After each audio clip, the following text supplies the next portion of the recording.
Sudan's President Omar al-Bashir disembarking into the oppressive midday sun of the south and accorded state honors by the government of southern Sudan. But those who gathered to meet him outside Juba International Airport extended a hand of their own. This is a symbol that will be on the ballot 4 days from now, representing secession. Bashir, in the company of Southern Sudanese President Salva Kiir, addressed a gathering of state officials from north and south to make a last-ditch effort for a vote for unity.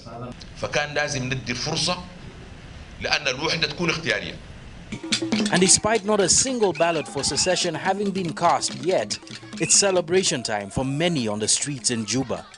Even with Bashir in town, people here didn't skip a beat. The majority of the people, they cannot agree, actually, for our interest, because if somebody have done something bad to you, you cannot agree with him. Whether you can come with a thousand of things, you can't agree with him. On one lonely street in Juba, though, there's one place where the flag of a unified Sudan has still been raised. The National Congress Party's branch in the south, however, is a contrast to the exuberance of southerners in the street. It's very quiet and has seen better days.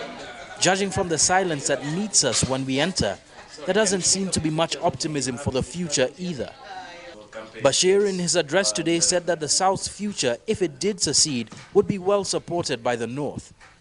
Many here, though, think that Bashir came too late in the day to make a difference and that today he was just blowing smoke. We don't want to be one and second and third class in one country. It's not good, you know.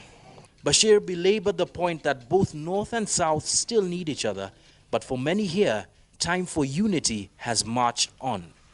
Now, the Southern Sudanese here in Juba have this referendum timed right down to the very minute, and President Omar Bashir's visit couldn't have done anything to change that. Him knowing that even as he tried to make unity look attractive in these last few days and taking on a very conciliatory tone, the time of the North in the South is up.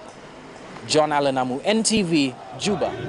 A crowd of pro-separatists await the Sudanese president's arrival in southern Sudan for what may very well be Omar al-Bashir's last visit to the region as a fellow citizen.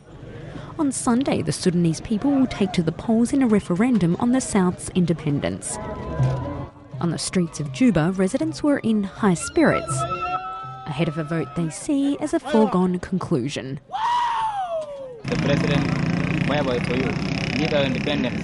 Need to be an independent country, Southern Sudan. Yeah, they want to tell him that bye-bye Omar Bashir because we are going to get our independent days.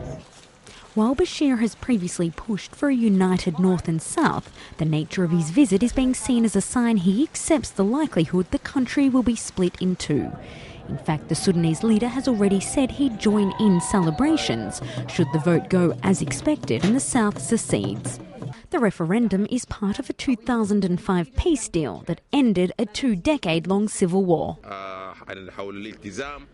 We will scrupulously respect the peace agreement.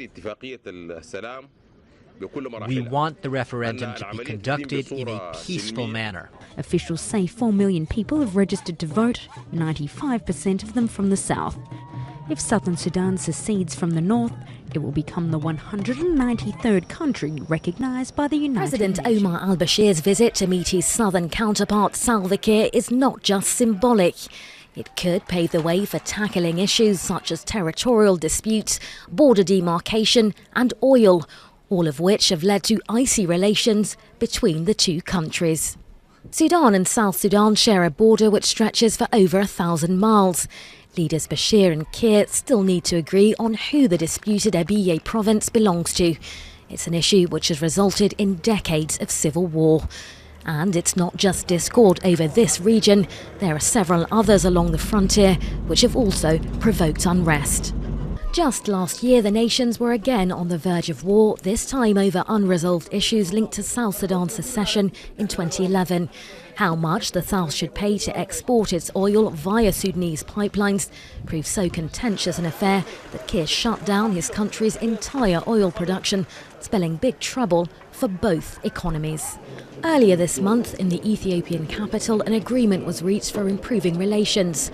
and oil began flowing again. It was the first real cooperation seen in years. Analysts say leaders will now need to tread carefully on cross-border developments. Both will want to avoid a repeat of the intense border clashes which erupted only last year.